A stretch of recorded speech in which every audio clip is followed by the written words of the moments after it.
याद रखना चाहिए, अच्छे और बुरे भावों की उत्पत्ति, ये 10 बातें प्रधान होती हैं। आपके अंदर अच्छे भाव आ रहे हैं या बुरे भाव आ रहे हैं तो उनमें ये 10 बातें प्रधान हैं। पहला, स्थान। आप कहां बैठे हैं, कहां रह रहे हैं, किस जगह खड़े हैं, आपको स्थान देख करके ही बर्ताव में उतरना है। जैसे मदिरालय है, आप वहां खड़े होंगे तो तमोगुण अपने आप बढ़ने लगेगा, आसुरी प्रवृत्ति बढ़ने लगेगी। ऐसे ऐसे जिस स्थान पर खड़े होने से, देखने से, बात करने से हमारी वृत्ति बिगड़ रही, उस स्थान का तत्काल त्याग कर देना चाहिए, वहां से हट जाना चाहिए। पहला है स्थान। जैसे सत्संग, यमुना जी का एकांतिक पावन तट, किसी लता के नीचे, किसी संत भगवान के सानिध्य में, अब हमारा ये स्थान भजन वृत्ति बढ़ाएगा। उस व्यक्ति का घर जिसके पास जाने से वासनाएं बढ़ रही, उस स्थान में जहां दृश्य देखने से हमारे अंदर गंदी बातें आ रही, पहला है स्थान।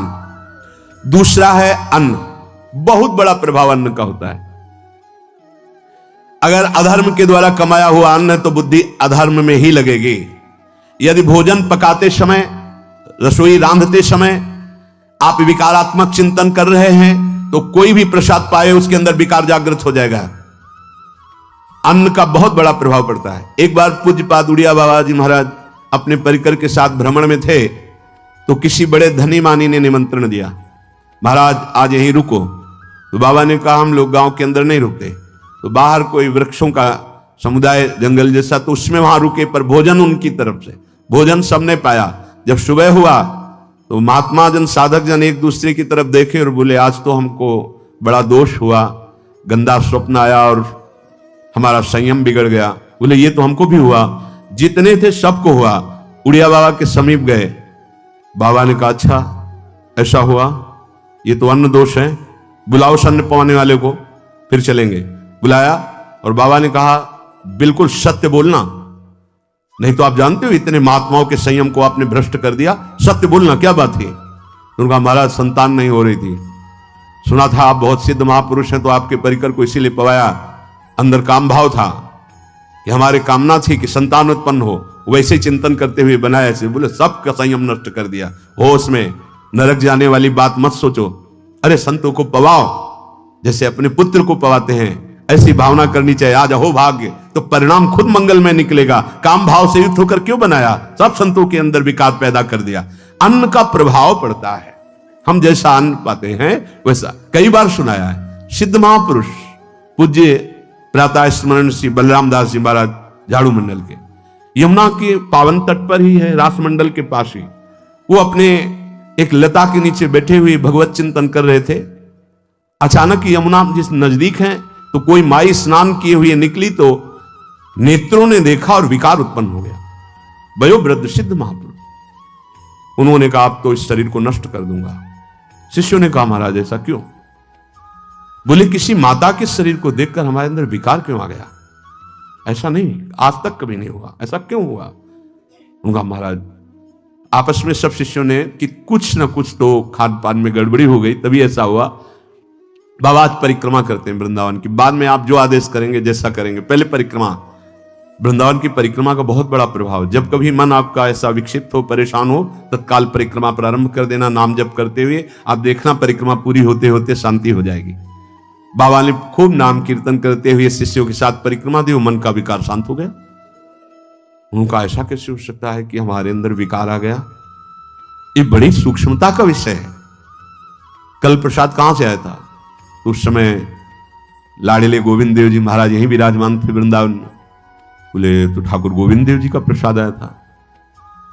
लकुट उठाई, है वो तो भगवत स्वरूप, तस्मित तज्जने भेदा भावात। भगवान और भगवान के ऐसे जनों में भेद नहीं होता, वो भगवत स्वरूप होते हैं। गए और कहा बताओ आपका प्रसाद न पावे तो अपराध लगे कि प्रसाद नहीं पाया, और प्रसाद पावे तो हमारे अंदर काम जागृत हो जाए, हम तो मरे ना दोनों तरफ से। तो ठाकुर जी बात कर रहे थे, दूसरों को नहीं सुनाई दे रहा था। कह रहे थे कि देखो नाराज मत हो, कलकत्ता की वैश्या थी, उसने भोग लगाया, अब उसने भोग लगाया तो हमने चख पाया। तो आपको प्रसाद का किनका लेना चाहिए? किसने कहा था कि पूरा प्रसाद पाइए? जरा किनका ले लेते हो, मधुकरी पाते। हाँ, ये बात आपकी मान। तो हमारा तो पूरा विश्व है, कोई भी भोग लगाएगा हम तो पाएंगे। हमारे प्रसाद की निष्ठा आप सबके हृदय में, तो किनका लीजिए, पूरा मत पाइए। सोचिए, भगवद अर्पित प्रसाद और वृत्ति, भगवान ने आदेश किया किनका पाओ, माधुकरी मांग के खाओ। यहां वर्णन कर रहे हैं, यदि हम अन्न थोड़ा भी हमारे अंदर दूषित चला गया, तो जब कभी ऐसी विकार की भावना हो, आपके अंदर विकार बन रहा है, तो खोजिए। आपने कोई दृश्य देखा है, आपने किसी से बात की है, आपने कोई ऐसा संकल्प बनाया, नहीं, तो फिर भोजन दोष आ गया। अब आज उपवास कर दो, जब तक वो वृत्ति न नष्ट हो तब तक कुछ मत पाना, जल से काम चलाना। तो एक दिन एक पहर अपने आप शांत हो जाएगा। अगर बहुत विकलता हो रही तो नाम कीर्तन शुरू कर दो, भोजन मत पाना, नाम कीर्तन शुरू, बिल्कुल शांति मिल जाएगी, बिल्कुल। और ये तो उदाहरण महापुरुष इसलिए देते कि हम सावधान रहें। हमारे अच्छे भाव या बुरे भाव में ये 10 बातें बहुत प्रभाव डालती हैं। पहला स्थान, दूसरा अन्न, और तीसरा जल। पानी भी बहुत संभाल के नहीं। आजकल तो देखो प्रायः ऐसे दांत से प्लास्टिक नोचेंगे, ऐसे पानी पिएंगे, कब भरी गई, कहां भरी गई, कैसा पानी। बड़ा देखो कैसा हमारे भजन साधन के लिए विक्षेप पैदा होता चला जा रहा है। पहले सुंदर सरोवरों का जल, मतलब 15 वर्ष तो गंगा जल ही केवल पिया है, जो आकाशवृत्ति से मिला नहीं, गंगा जल ही पिया है। कुआं का जल, फिर आया हैंडपैप का जल, अपवित्र होने लगा। हैंडपैप में जो वाशर, अगर वो कहीं चमड़े का पड़ा हुआ है तो अपवित्र जल हो गया। अब हैंडपैप का भी अंतर ध्यान स्वरूप हो गया, अब तो नहीं दिखाई देता। अब रह गया है मोटर से निकले और फिल्टर में जाए, वो मशीन जो फिल्टर करती है पानी को, आरओ, उससे। अब वो जिनके पास है तो है, नहीं तो परिक्रमा लगाया हो, आपको पानी पीने को नहीं मिलेगा। देखो कैसा समय आ गया। भोजन, पहले कोई दगाबाजी भोजन में तो नहीं करता था। गांव में जब जिसके यहां दूध बेचा जाता था ना, उसको बहुत लघु दृष्टि से देखा है, गाय माए एक बराबर होती है, ये दूध बेचता है। 10-5 किलो मठा तो आप ऐसे मांग के ले सकते थे, अगर अड़ोस पड़ोस में वो मठा मिल जाएगा। जब कोई उत्सव होता, फ्री दूध 100, 200, 500 किलो पूरे गांव के सब दे देते, कोई ऐसे बेचता था। अब दूध नहीं, जब बूढ़े लोग बैठते थे कहते थे पानी बिकेगा आगे चल के। आज पानी बिक रहा है, नहीं बिक रहा, पानी बिक रहा है। हमें लगता है सबको ही पैसे से ही पानी है। वो बोतलें नीली नीली नहीं, इतनी बड़ी बड़ी बिकती, उन्हीं से पानी पिया जा रहा है। आगे और समय जल का प्रभाव पड़ता है। जैसे हम गंगा जल पीते थे, सही कहते हैं, कई दिन जब भोजन नहीं मिलता तो पूरी पौष्टिकता गंगा जल से मिलती थी। गंगा माता के जल से ऐसा लगता था मानो हम परम पावन अमृत पान कर रहे हैं, सारी पौष्टिकता मिलती थी। कुएं का जल अपने आप में पौष्टिकता से युक्त होता है, जो हमें चाहिए। आज देखो जल की समस्या हो गई। पवित्र जल पीने के लिए हम तरस रहे हैं, कहां हो जल, और कैसे मिलेगा जल? या तो आप पैसे वाले हो तो आप खरीद करके पीजिए, नहीं तो अब वो जल नहीं है कि कुएं से निकाला पी लिया या सरोवर से पी लिया, या कैसा दुर्भाग्य है। जल का बहुत बड़ा योग है साधना में। जैसे स्थान का तो परम पावन वृंदावन धाम, अन्न का तो अब हम भगवत प्रसाद पाते हैं, जल का बहुत बड़ा योग है। आज दूषित होता चला जा रहा है, क्योंकि अब हाथ की बात नहीं रह गई है कि आप सुंदर कुआं से जल लें या सरोवर से जल लें या आप नदी से जल लें। स्वामी जी के लिए लिखा हुआ है कि रोज यमुना स्नान और रोज यमुना जल ही पान। हमारे वृंदावन के समस्त भगवत स्वरूपों का स्नान यमुना जल से ही होता था, हो रहा है और होता ही रहेगा। बिहारी जी के लिए आज भी कलश में भरकर यमुना जल ही जाता है। वो कपड़ा से ऐसे ढक के जब हम 2 बजे परिक्रमा देते थे तो एक महाभागवत है, वो किसी को छूते नहीं, दूर से कहते छूना मत, बिहारी जी के लिए जल जा रहा है स्नान के लिए बिहारी जी का। फिर चौथा है आपका परिकर, जहां पर रह रहे हैं वो समुदाय, चाहे परिवार हो या समुदाय, वो कैसा है, रजोगुणी है, तमोगुणी है, सतोगुणी है या त्रिगुणातीत भागवतिक है, उसका प्रभाव पड़ेगा। पांचवा है आपका पड़ोस, आसपास वाले घर, जैसा है वैसा प्रभाव पड़ेगा आपके ऊपर। पड़ोस निंदनीय है तो बंधन से युक्त होना पड़ेगा। लंका के पड़ोस में रहने के कारण अगाध महिमा वाले समुद्र को बांध दिया गया। रघुनाथ जी ने पुल बांधा और दंड देने के लिए तैयार हो गए थे सरकार, अग्निबाण संधान कर लिया था, पड़ोस के कारण ही तो ना, पड़ोसी रावण था, इसीलिए आस पड़ोस का बड़ा प्रभाव पड़ता है। फिर अगला है दृश्य, इस पे बहुत सावधानी की जरूरत है। ये मोबाइल भगवान चल गए हैं, बहुत विस्तार से चल गए हैं, अब कोई छोटा मोबाइल रखना नहीं चाहता, सब वो स्क्रीन वाला रखना चाहते, टच मोबाइल। दृश्य से बचो, बच्चों, जवानों, बूढ़ों, सबकी वृत्ति जो माया आकर्षित करती, जो दृश्य हम देखने के लिए अंदर से उल्लसित है, वो मोबाइल में सब है, चाहे भागवतिक और चाहे सांसारिक। तो भाई देख लो, गुण दोष में संसार है, अगर आप दोष ग्रहण करना चाहते हो तो दोष ले लो, गुण तो गुण। बहुत बहुत खतरनाक विषय है और बहुत लाभदायक विषय है। किसी संत की वाणी एक बार समझ में नहीं आई, अगर हम 10 बार सुने तो समझ में आ जाएगी, ये लाभदायक है। कभी कोई किसी से बात करनी, पहले जाए तो पोस्ट कार्ड चलते थे, एक कार्ड, वो 15 पैसे का इतना बड़ा वाला आता था, 25 पैसे का बंद वाला लिफाफे में आता था, नीले नीले कागज का 15 पैसे वाला कार्ड, उसमें चिट्ठी जाती थी महीनों में। कभी यहां 1 मिनट में अमेरिका से बात कर लो, कितनी बढ़िया बात हो गई। उसका दुरुपयोग ना करो।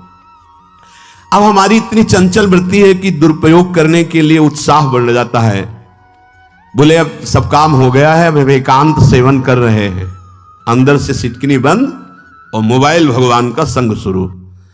2-4 मिनट सत्संग और अच्छे दृश्य देखे, फिर बगले में वहां सब होता है कि आप बस उसको ऑन कीजिए, फिर जो मनोरंजन शुरू होता है, फिर उपासक मिटिया मेट हो जाता है। ये बहुत सावधानी की बात कह रहे हैं। वैसे हमें लगता है यदि आपको इस बड़े कार्य वाले ना हो तो छोटा मोबाइल रखे तो अच्छा रहता है।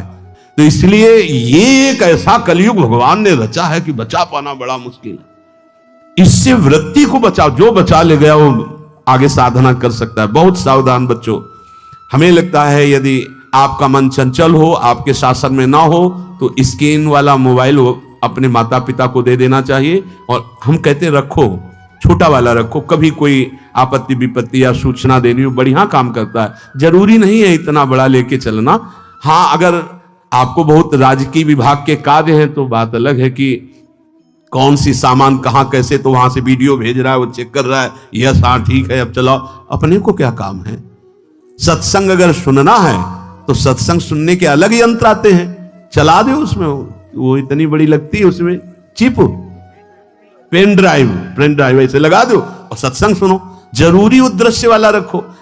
यहां कह रहे दृश्य, अगर गलत दृश्य देखा तो बावरे बन जाओगे और अच्छा दृश्य देखा तो भगवान के मार्ग के पथिक बनोगे। तो देखो, अच्छे दृश्य में भी दोष दर्शन की वृत्ति की गुंजाइश है। जैसे कोई लीला हो रही है, लीला के पात्र, जैसे हमारे ब्रजमंडल में रास लीला होती थी, ऐसे 12 वर्ष 13 वर्ष के लीला पात्र, सब नव किशोर, जहां भाव ही बने रोते रहो। अब वहां बड़े बड़े लीला पात्र हैं, अगर हमारी भावना शासन में नहीं है तो वहां हम अंग प्रत्यंग के दर्शन से हमारी हाव भाव वहां जो हो रहा है उससे हमारी वृत्तियां बिगड़ जाएं। जब छोटे छोटे लाडली लाल परस्पर खेलते हैं तो केवल आशीर्वाद देने का, रोने का मन होता है। अगर आप लीला भी देख रहे हैं तो बहुत सावधानी की जरूरत है, क्योंकि वो चिदानंद शरीर नहीं है, पांच भौतिक शरीर। हमारी दृष्टि पंचभूत में लगी हुई है। नाम जप करो, लीला गायन करो, फिर देखो जो लीला, अरे यही जीवन का परम सुख मिलेगा, सच्ची मान लीजिए। बस हम बार बार ये कहते हैं मोबाइल का सदुपयोग कीजिए, दुरुपयोग नहीं। मोबाइल बुरा नहीं, उसका प्रयोग बुरा है। दृश्य और साहित्य, वैसे ही मनोवृत्तियां फिसलने वाली हैं। और जब ये आ गया कि फिसलाने में कितना लाभ है तो हानि, ऐसा कोई साहित्य और आलोचना, ऐसी कोई वार्ता ना करे जिससे हमारे अंदर गंदे भाव आवे। यदि अच्छी चर्चा करते तो अच्छे भाव आते हैं। देखो अभी ऐसी कोई भावुक चर्चा होने लगे तो सबका हृदय द्रवित हो जाएगा, और गंदी चर्चा हो तो हमारा हृदय विकार युक्त हो जाएगा। और कार्य, आप जो कार्य करते हैं उसका प्रभाव आपके मन के ऊपर पड़ता है।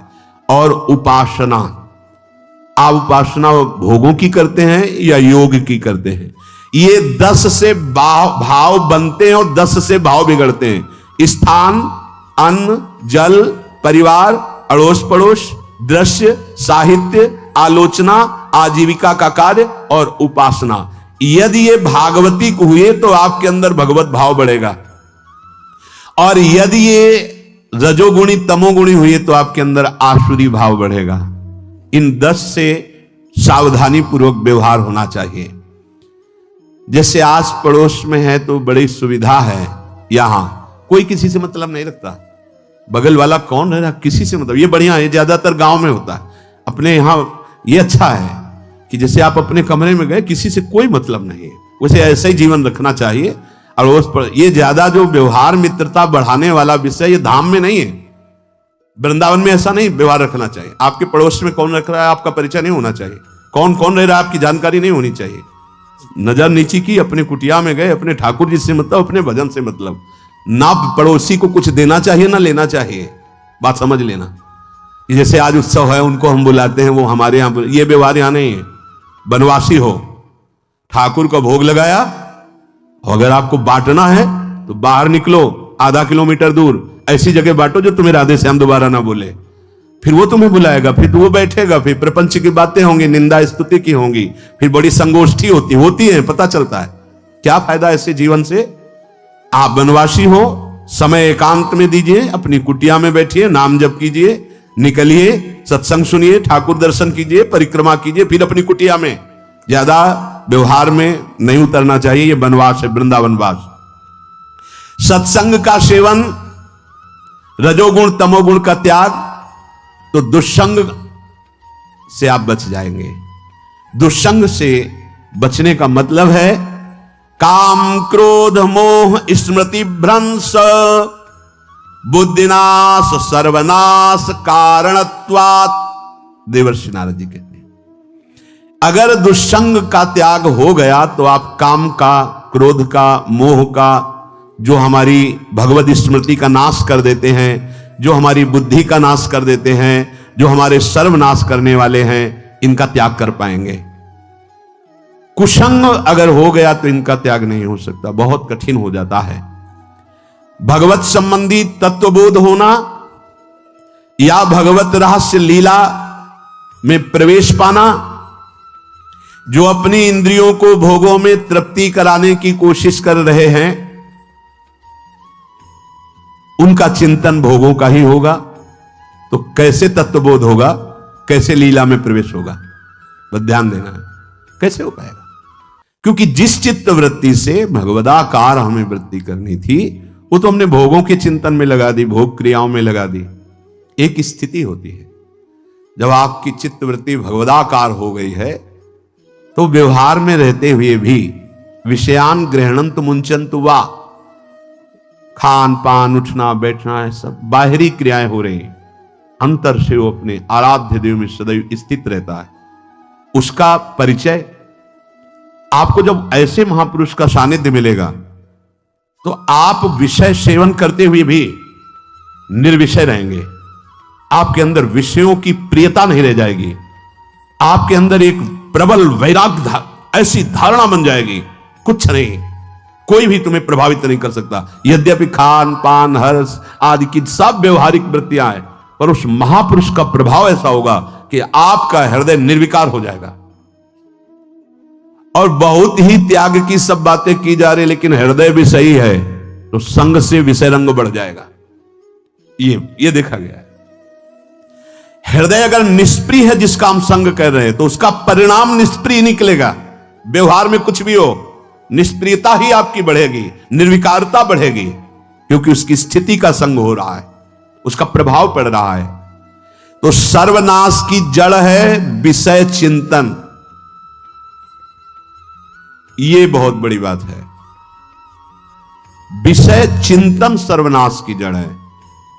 यहां विषय भोग नहीं कहा, क्योंकि चिंतन का परिणाम भोग है। पहले चिंतन होता है।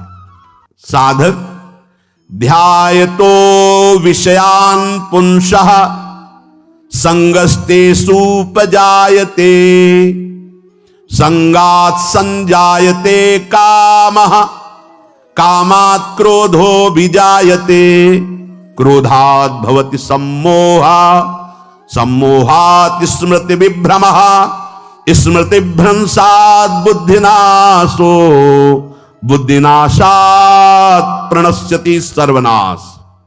कैसे हुआ? ध्यायतो विषयान पुंसः, विषयों का चिंतन। इसीलिए अनन्यश्चिन्तयन्तु माम भगवान आदेश करते हैं। विषय चिंतन न होने पावे, बिना चिंतन किए आपको कोई भी सुख नहीं मिल सकता। आप देख लीजिए, जगत के किसी भी भोग का सुख नहीं मिल सकता। चिंतन से ही आपको सुख की अनुभूति हो रही है। अगर आप चिंतन ना करें तो आपको कोई सुख नहीं मिलता। आप चिंतन उसका घसीट लिया गया। अगर सुख होता तो भोग में मिल जाता, नहीं मिला। क्यों? कि बोले चिंतन नहीं। किसी को किसी गाढ़ विषय के चिंतन में फंसा दे, फिर उसके सामने भोजन रख के खीर में नमक डाल दे, सब्जी में चीनी डाल दे और गाढ़ विषय में फंसा दे। तुम्हारा लड़का जो अकेला था वो ऐसा ऐसा दुर्घटना हो गई, वो अस्पताल में, अब जल्दी से भोजन पाओ और निर्णय बताओ। वो बिल्कुल नहीं बता पाएगा कि खीर में नमक था, सब्जी में चीनी थी। उसका चिंतन वहां फंस गया। अगर ऐसे चिंतन हमारा प्रियाजू में फंस जाए तो संसार के सब क्रियाएं होते हुए भी वो परमहंस है, वो विदेह है। चिंतन, हम लोग चिंतन में चूक कर देते हैं तो फिर क्रियाओं में हमको बंधना पड़ता है। नहीं, सच्ची मानिए, कोई भी क्रिया उसे बांध नहीं सकती। तो क्या जिनका भगवत चिंतन होता है वो असत क्रियाएं भी करते हैं क्या? तो बोले जब चिंतन ही नहीं तो असत क्रिया कैसे हो सकती है? पहले क्रिया के असत चिंतन होता है। आप देखना, कोई भी कार्य पहले चिंतन होता है।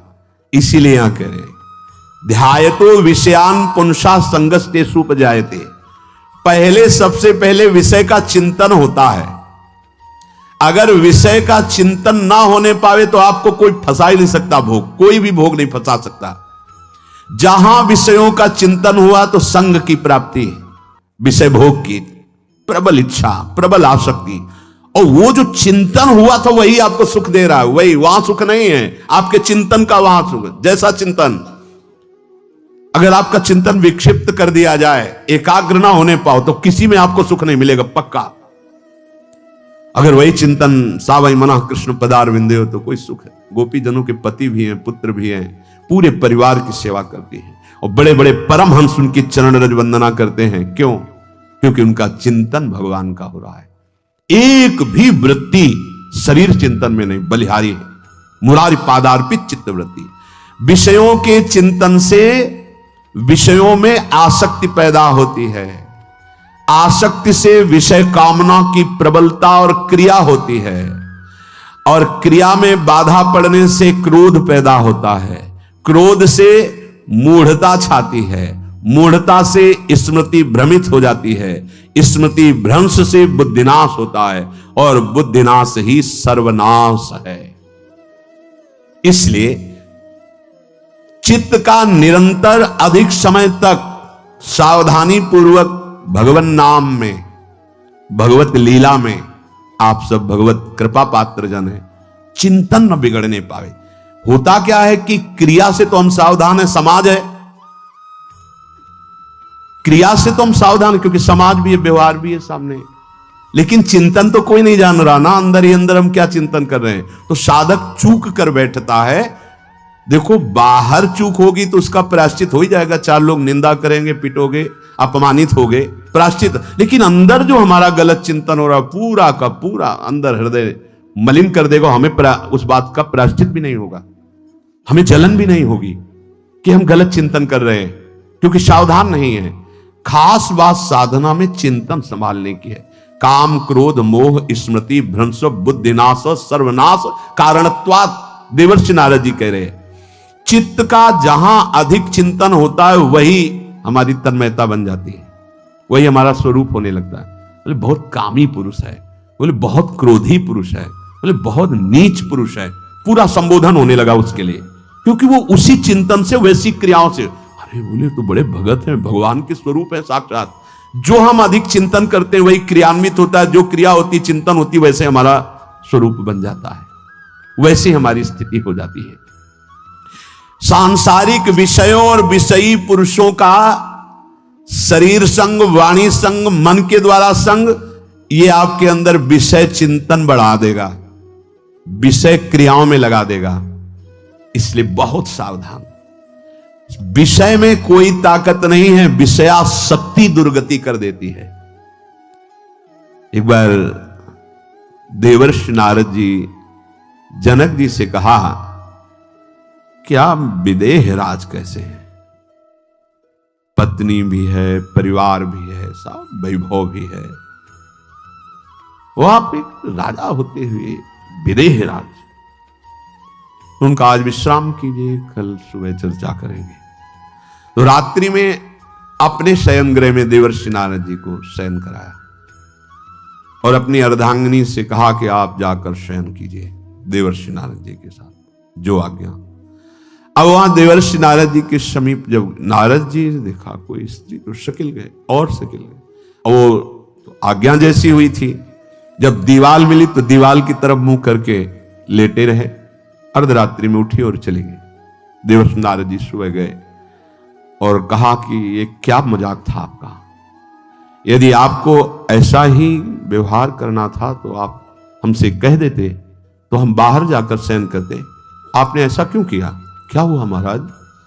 जब हम वहां शयन कर रहे थे, कुछ रात्रि व्यतीत होने पर आपकी अर्धांगिनी आई और लेट गई सैया पे। उनको पता नहीं कि एक देव ऋषि के साथ ऐसा व्यवहार नहीं कर। फिर क्या हुआ महाराज? फिर हम और शिकलते गए, फिर दीवाल मिली तो उधर मुंह करके फिर सो गए। तो तुमने स्त्री को दीवाल नहीं समझा, दीवाल को दीवाल समझा। यही आप में और हम में फर्क है। आपके लिए जैसे दीवाल निश्चिंतता का कारण है, ऐसे ही हमारे लिए स्त्री होते हुए भी वो दीवाल की तरह ही है, किंचन मात्र विकार उत्पन्न नहीं कर सकती। यही अंतर है। इसी बात से हमको विदेह राज कहते हैं। ये स्थिति अब कह दे स्त्री शरीर और दीवाल में क्या ज्ञान की विशेषता? वो जड़ है, चैतन्य नहीं। ये शरीर भी जड़ है, चैतन्य आत्म तत्व है। पंचभूतों से दीवाल बनी है। अग्नि तत्व से ईंट पकाई गई है, पृथ्वी तत्व तो है ही। पृथ्वी तत्व में जल मिलाकर उसको आकार दिया गया है। वायु तत्व ने उसे सुखाया, अग्नि तत्व ने पकाया है, और शब्द आकाश तत्व है। पांच भूतों से वो बना, पांच भूतों से बना है। सच्चा ज्ञान ये कि इसमें और दीवाल में कोई अंतर नहीं। चैतन्य घन आत्म तत्व के कारण ये चलता फिरता नजर आता है, और वो खड़ा स्थायी जड़ दिखाई दे रहा है। इसमें भी भगवान है, उसमें भी भगवान है। इसमें भी पंचभूत है, उसमें भी पंचभूत है। नरसिंह भगवान खंभे से प्रकट हुए थे, बस केवल अज्ञान के कारण जड़ चैतन्य का भेद है। तब समझ में आया। ये जो हमारे अंदर भोगों की आसक्ति है, यही कामना प्रकट करते, यही पाप प्रकट करते, यही हृदय को मलिन कर दे। इसलिए हम अपने चिंतन को संभालें। चित्त चोर के चरणारविंद का चिंतन करें, निरंतर नाम जप करें, भगवद आश्रित रहें। प्रभु अपने भक्तों की रक्षा करते हैं, जैसे मां अपने बच्चे की। करूं सदा तिनके रखवारी, जिम बालक राखे महतारी। राधा राधा राधा शिष्य जागे। श्री राधा वल्लभ लाल की। कथा खत्म हुई दोस्तों। चलिए दोस्तों, सनातन धर्म के बारे में थोड़ा समझते हैं। सनातन धर्म केवल एक धर्म नहीं, बल्कि जीवन जीने का मार्ग है। यहां हम आपको भगवानों की कथाएं, धर्म की सीख, पुराणों के रहस्य और प्रेरणादायक कहानियां दिखाते हैं, जो जीवन में सही रास्ता चुनने की प्रेरणा देती हैं। अगर आपको हमारा यह वीडियो पसंद आया हो तो वीडियो को लाइक करें, शेयर करें और हमारे चैनल हिंदू धर्म को सब्सक्राइब करना ना भूलें। ये आपका एक सब्सक्राइब हमें और भी बेहतर धार्मिक, प्रेरणादायक और ज्ञानवर्धक वीडियो बनाने की प्रेरणा देता है। हमारा उद्देश्य है सनातन संस्कृति, भारतीय परंपराओं और धार्मिक ज्ञान को हर घर तक पहुंचाना।